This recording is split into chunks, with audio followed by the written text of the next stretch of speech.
So if you had to describe your life story in about 2 minutes or less, name if you want to tell me your name, where you're from, and then like the 3 to 5 significant life events or bullet points to how you got to a Zoom chat talking to a stranger on a podcast, how would you do it? Yeah. So I'll go ahead and introduce myself. I'd prefer not to use my real name, so I tend to stick with Squid online, so I'll just go by that for now. I'm kind of your typical Southern California kid.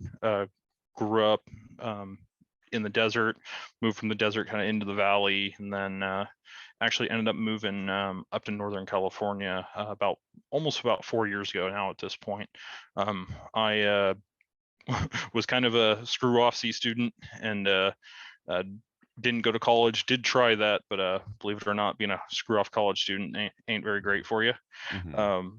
Got into doing IT technical support pretty early in.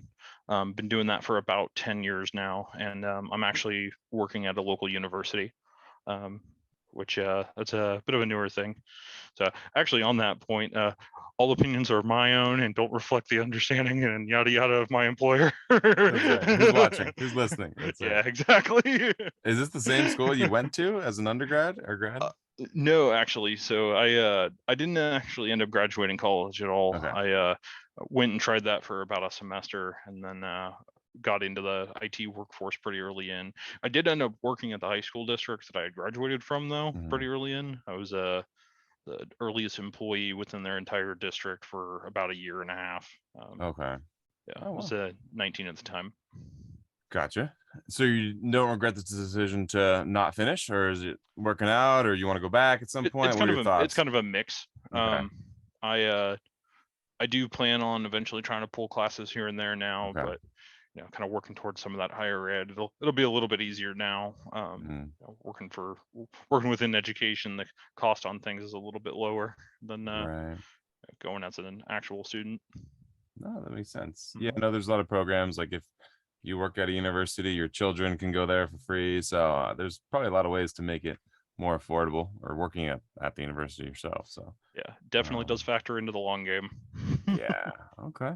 Speaking of the long game, if you could extrapolate out maybe the next 5 to 10 years of your story, where would you like to be then? Anything on the horizon or dreams? Yeah, actually. So, like I said, we moved up to this area just about 4 years ago. Um, I I'm actually getting married next month, which is Oh, really exciting. congratulations, sir. Thank you. Yeah, we've been together for about 10 years. Not exactly a high school sweetheart situation, Uh, but yeah, we've known each other for a really long time. So yeah, continuing to try to build that up and get that going, and probably within 2-3 years have kids and try to keep that on lockdown and yeah. you know, yeah, keep life That's running. interesting. What is wedding planning post COVID like? Is that a shorter, guest Um, list, or what is this no destination wedding? What does it look like mhm. for you? So in our case, because actually a lot of our family is still in Southern California, we're doing something small up this way. So Mhm. we're having our family come up, but yeah, we're not having a huge, big old banger of a wedding up here, not Mhm. currently. We are planning on having probably about 50 people together in about 6 months. We're gonna kind of break out the wedding ceremony and like the reception a little bit spaced out because of Mhm. COVID and all that too. Sure. Yeah, I think that makes sense. I would like, yeah, small wedding, 50 or less. I think that's an awesome idea. Hmm. Big fan of destination weddings too. Who knows? One day. But yeah, I think that makes sense. Yeah, with elderly people and trying to get, everybody all Yeah. coordinated, that makes sense. Mhm. Very cool. And then you chose or yeah, decided you want to do some of the would you rather questions. Mhm. So we're gonna jump off into that. First one's gonna be would you rather live in the wilderness far from civilization or live on the streets of a city as a homeless person? Hmm. Um, would probably have to lean towards living in the wilderness, but that does depend on the wilderness. I feel like there's a lot more stuff out there that would try to kill you than within a city. It would, Right. you know, it seems like things might be. I don't know. I would like to think things would be a little bit easier out in the wilderness. At the very least, you're not having to worry about people too much. Okay. Um, So you're more worried about the people and you're yeah. than the animals. Have you done any hunting or any Boy Scouts or anything? Yeah, so I grew up hunting and fishing. Oh wow. I actually do a bit of hiking as Okay. well. Something that's we're lucky enough we live in a country that lets you do this. But I actually recently got into night vision, bought a pair of night vision, and Oh, I've been doing night hikes. So our area is heavily wooded, and right. yeah, the woods definitely come alive at night. I can't think of night vision goggles and not think of Step Brothers. Have you Oh, seen that with yeah, Will Ferrell? Like, this is yeah. so freaking awesome, and it's just like doing night vision. Oh yeah. They No, all they know they power they tools. really are, man. Yeah, that's what do those run? Like a good pair. Oh man. Don't tell the wife. Oh yeah. Expensive hobby, I'm sure. Yeah, Yeah. yeah. It's definitely a buy once, cry once type of situation. I like that. Buy and cry. I like that. Yeah. So it's they do hold their value pretty well. Okay. I got into it used for about 2,300. So it's a Okay. single tube. It's a decent unit, but yeah, it's anywhere between about 2,300 up to 50,000, Okay. which on the high end, Yeah, and that's like everything in between. my brother's kind of into photography now, or he's been into photography, and that's a very expensive hobby as well. You're talking three, Hmm. four, five, six, $10,000 cameras. I'm like, dang man, you need to like pick something else. I got into triathlon stuff last year, so road bikes and tri bikes, those are 10,000 if you get a really good one. So there's all these expensive hobbies. I'm like, I need to pick something way cheaper, I guess. I need to pick my ukulele up more, I guess. Maybe that's it. There you go. So here, Um, check this out. yeah. I just dropped you a photo. I have been doing a little bit of night photography through it. Oh, okay. Been fun to get out and do some stuff. I'll have to try It's to put that in the show notes at some point. yeah, by all means. Um, I'll look at that in a bit here. Very cool. So that's been a new endeavor for you, or has that been Mhm. something you've wanted to do for quite a while? It's one of those types of things where I was checking it out. I had stumbled actually on r/night vision on Reddit, had been lurking on that group for a Okay. while, and ended up talking and kind of learning the ins and outs of it a bit, and then Right. yeah, actually ended up finding a unit that someone was selling full Hmm. complete, and ended up buying it actually from a user on Reddit. Oh, look at that. Small world. That's how I found you. Mhm. R slash ask Reddit, my favorite subreddit. Mhm. Kind of the origin of maybe the interest in the podcast. But no, that's very cool. I think the random stoical like stochastic I guess I should have said stochastic like happenstance of meeting strangers online and they get a good deal and you're into this hobby and oh you found somebody else. I think that's really cool. So Definitely. very cool. Then the second question, would you rather, is going to be, would you rather live your entire life in a virtual reality where all your wishes are granted or in the real world? Oh, real world, definitely. Okay. Yeah, that's Quick. living in virtual reality. That's just there would be real no motivation there, right? I mean, Mm. if you get everything immediately right when you want it, and there's no working towards anything, I mean, there's it If doesn't you really seem woke like there's a up reason to live. and you were dropped into a virtual reality and you had no knowledge that you were in a virtual reality, would you care if you couldn't tell? If I couldn't tell, If you could not tell. so Not if everything was kind of perfect and you got it, everything you wanted immediately, I'd probably start to get suspicious pretty sure. quickly. But Yeah, I guess you're right. I mean, it seems like it'd be a fun playground for a little bit. Yeah. You know, check that out for a bit. Yeah, that I think of like Black Mirror episodes and stuff like Mhm, that. There's a couple, I guess. There's several playtests and mhm, what's the other one? There's San San Junipero is another one where you're kind of living in a virtual reality, and then there's the other where they fight each other and they're the two dudes with the VR headsets. So mhm. I always wonder, like video game characters, yeah, if they have any one day sentience of like, oh, I'm in a game, like I could break free. I guess I have that sensation when I lucid dream. Do you ever lucid dream?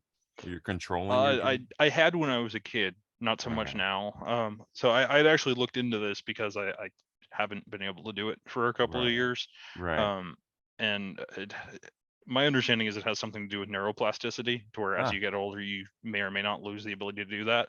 So I used to be able to do that a lot when I was a kid, not so much now. And yeah. I do remember it though, and Okay. at the very least for me, it was very much so like watching like a pre-recorded dream was kind of the way of it. And Right. then you could be like, no, that plot point sucked. That's stupid. Pause it, rewind that real quick. We're gonna do something else real quick. It's like being able to edit your dreams in real Right. time. Like being able to like, okay, let's unwind that. We're gonna do something different for that dream. So that's kind of where the Yeah. lucidity of it would drop Sure. in. But yeah, it That's cool. wasn't full lucid like I'm gonna Yeah. fly. Like, Right. I usually have lucid dreams if it's a nightmare because at some point I realize, okay, there's definitely not vampires in the real world. And then they kind of take over and I go like, Neo in the Matrix mode and start kicking ass. So that's the only time I have it. But I think that's interesting. I would have to look up like if it's more common in children to do that. I know you could train yourself maybe to learn how to do it, but I've never heard about age making a difference. That's really interesting. Interesting. Interesting. Cool. A third question is going to be: would you rather have a horrible short-term memory or a horrible long-term memory? hmm. I think I would rather have to have a horrible long-term memory. Because I mean, even then, I mean, you could make notes, right? I mean, Okay. so even if you didn't have a long-term memory, but Yeah. I'm envisioning having a horrible short-term memory to where you can only remember things far in the past, and like you're getting reset every 5 minutes. That's kind of what I'm envisioning. Yeah. Like even if it was a case of where you woke up and forget the days leading up to today, I mean that just sounds awful. Right. So yeah, have you seen the movie Memento, Christopher Nolan? Um, I've seen reviews of it. I haven't watched it Yeah. myself yet, though. I think it's like he loses long-term memory, so he like tattoos himself and writes, Hmm. Sharpie on everything. And it's been so long since I've seen it. Very good movie. Probably my favorite I'm I'm more record. so thinking relating to movies 50 First Dates with Adam Sandler, where he's dating the Yes. girl that her memory resets every 24 hours. Right. So Yeah. she has long term, but she doesn't have Hmm. any kind of short term recall. Yeah. And that's what She you got would us. like, is what you're saying? I would prefer to have uh better short-term memory than Better short. long-term memory. Okay, better So short. So kind of maybe more functional day to day kind of yeah, thing. Yeah. yeah. Yeah, Because I mean, that's at the very least, you could drop notes down, right? I mean, if yeah, it was at the end of the week, drop a note for the end of the week, like, hey, we're right. yeah. That's super interesting. Yeah, I, that's a diabolical question. I hate both of Yeah. those so much. Yeah, I don't really know what I wouldn't want to lose all my biographical information of who I am and I had a great childhood. Depends, I guess, on your childhood trauma. That might, True. significantly alter for some people, right? But yeah, I like my childhood so much. But yeah, the short-term lack would be very hard to function. So that is interesting. But on the other half of it, it's like, where's the limit of long term? Is it like you've forgotten everything from Mm, 3 years beyond? Like you yeah, just don't that's know a anything good about who you question. or anyone else is. Yes, that's what I realized with all the would you rather category is Yeah. there's endless caveats to every question. And at some point, that's a good point you make. I don't know where psychologists draw the line between short and long term. I should look that up. But it always comes back.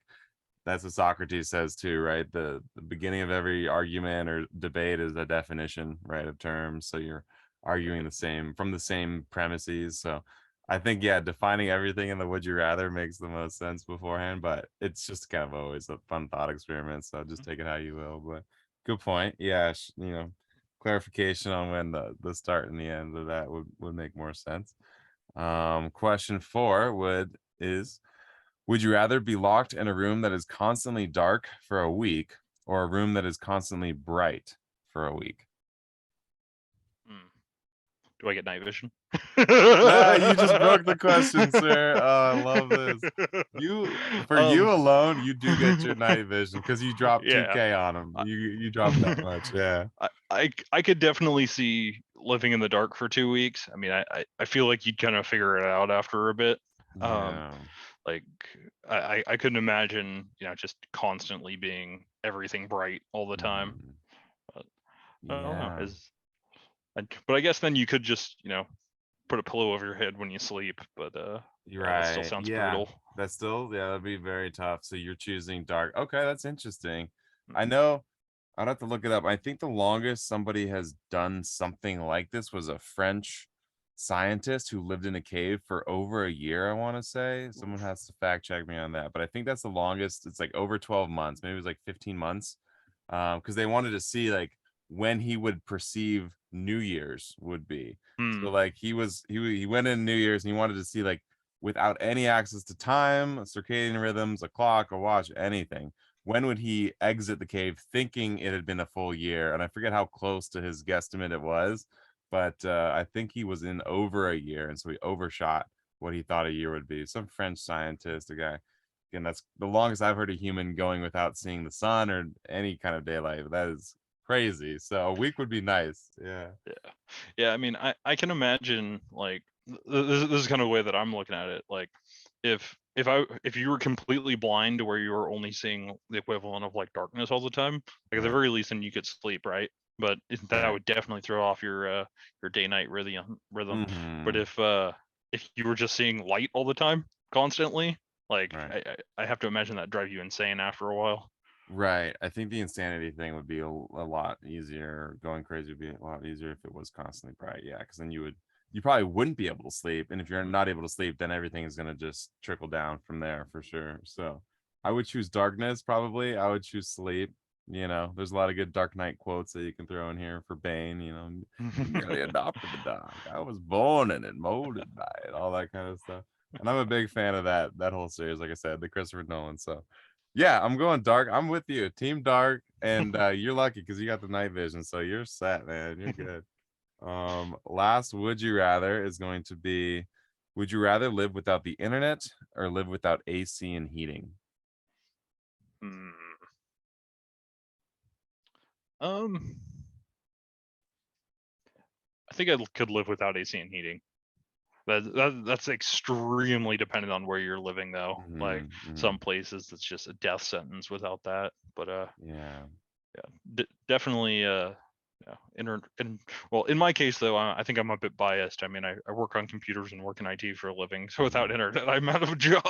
You're out of a job. That's right. Well, you can go to the wilderness like you wanted to do, and you wouldn't have either of those. So, Mhm. that's a good point. But yes, you are out of a job. I'm in Redding, California now, and so it's routinely over 110 degrees in the summers. It turns out I just moved here, so I'm finding that one out, and that's brutal. But I do have AC where I'm living, so that's a Yeah. blessing. I'll have to talk to you about that a little bit, just so I don't dox myself after. But you're uh, you're not that far from me. Ah, Put it that way. interesting. Interesting. Yeah, exactly. Yeah. So it's a new journey that I'm on here. But yeah, it's a good point. I think some of those things we kind of hold on to. So it's interesting to live without it for a certain period of time. I'll hit you with one or two deep questions, just kind of mix it up here, a little medley. First Alright. one's gonna be, when do you feel most alive in life in general? What activity or what things Mhm. going on when you feel alive? Most alive, huh? Um, I I really like being able to uh, find solutions to issues for things. Mhm. Again, leaning back to the tech and support side of things, it's uh it's very fulfilling when you're given an issue or someone else isn't able to fix something and it gets escalated up to you and they're like, we have no idea what this is, how to fix this, or Mhm. set the other thing, and you're able to kind of come in and break it down and figure it out. It's like a really complex logic puzzle that Mhm. it's not just Sudoku or Mhm. word cross or anything like that. It's sometimes it's, hey, our business is down, we're losing money, we need to get this going, and there's a certain panic to it, but it's controlled chaos. But Mhm. when you're able to kind of fix something and you have the suspicion and you kind of pick up the sixth sense about things, and I think it's this, and you end up being right. It's very fulfilling and very satisfying when it's like very gratifying to be like, yeah, I was right. I was Right. right, and I knew what that was, and I fixed it for these Yeah. people, right? you know, Awesome. it's kind of very mechanical, right? I have to imagine Yeah. it's similar like a mechanic working on things. It's like this Right. car won't run, and they just Mhm. spend tons of time and beat it until it works, and then it's just, yeah, it's running now because I made it work. It's kind of like that. Exactly. I imagine. Do you find yourself ever fall into like what's a quote unquote flow state when you're working? Like it just time slows down, or certain things get easier, or is it kind of, what are your thoughts? Yeah, definitely. Okay. The way I kind of to explain it to some of our newer techs that are coming in that I'm working with, that things are so relational with Mhm. computers and IT. It's very much so like mentally, I even kind of have like kind of like a bubble map, like these things connect to this and those talk to Mm, that. And it's kind of, yeah, it is just kind of a state of working through things. And someone describes a problem to you, and you have that itch in the back of your brain that's like, there's no way that it could be this, but I'm going to check this first. And oh, when occasionally when you're right on that, it's like, yeah, I knew it. You just right. you don't know why you knew it, but you knew it. So yeah, you Yeah, kind of get into a flow state with some of that. that's really cool. I think that just comes with years and years, like you said, 10 years in the industry. I think a book Mm-hmm. relevant to that would be Blink from Malcolm Gladwell. It's just kind of like people that can really quickly perceive a whole lot of information and come to the right conclusion instantly, right? And law enforcement or psychologists, and he talks about marriage counselors who can tell who's going to have a divorce within a year, within 2 minutes or less of meeting a couple, right? So that's kind of what you're describing. Like, oh, I for whatever reason think it's this solution, and I'm gonna kind of try that first, even though that might not be the flow sheet of algorithms you kind of normally run. Yeah, it's like a strong gut feeling that Mm, it's in the cases of someone like a marriage counselor or a police officer. I mean, yeah. uh, it could be seen as like prejudice, I'm sure, in those Mm, cases, but also it's kind of like you have a strong gut feeling that may or may not be seen as prejudice, but sometimes you're right, mm-hmm, and it's mm-hmm. it's hard to argue against that when, especially Yeah, when it's a difficult situation that you were right about. right. Interesting. And then last question, last deep question, kind of a standard stock one, but what is your greatest fear in life? Ooh, um, uh, for me as an individual, I genuinely worry about getting sick, Okay. like Yeah. like like chronically ill, sick. Mm-hmm. Um, I definitely do not think that we do enough as far as healthcare goes in the U.S. And Right. the fact that it's you drew the a bad card in the genetic lottery, so now you're reduced to you have you've got tons and tons of debt and you're not able to do anything with it, and it just it can destroy people, from both from a quality of life standpoint, but you spend a lot of time building something up, and the threat of being able to lose that so quickly just because of the systems that we're operating within is Mm-hmm. horrifying. I mean, it's it, I, I don't know. I don't think all country or any other country has it more figured out than we do, but at the very least, it seems like they've got more of a safety net than we do. Mm, yeah, I would agree. Yeah, working in healthcare as a physical therapist, obviously, Yeah. I can kind of see what the lack of the emphasis on preventative care really looks like when you see so many people come in and they're just barely able to walk, get out of a chair, go 10 minutes of any kind of cardio and, respiratory fitness and all that kind of stuff. So, yeah, that kind of emphasis on just Yeah, or heroic cases of surgeries. people calling Mhm. Uber over an ambulance because they're horrified at the bill that they'd get. That it's just Yeah, you know, that's insane. Yeah, it's someone told me it's like playing roulette when you walk into a hospital. It's like, is this gonna cost $10 or $100,000? I'm really not sure at this point because band-aids get billed to insurance for literally hundreds of dollars, a single yeah. band-aid. So you never know what you're gonna get. I try not to walk into hospitals to be honest, because it's a gamble. So Hmm. the sad state of the country. But yeah, unfortunately, we're gonna end on that. Actually, there is one more question I always ask. If you could ask a stranger any question in the world, nothing was too superficial or deep, what would you ask and what would you want to know about somebody? Um,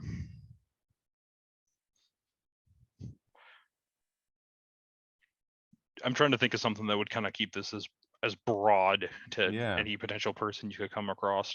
Yeah. Um, so I would kind of have to be a little vague with it, but Mm-hmm. what's something from your culture that you wish that more people were aware of, or what is a misunderstanding that you think people have about your culture that you'd like to correct?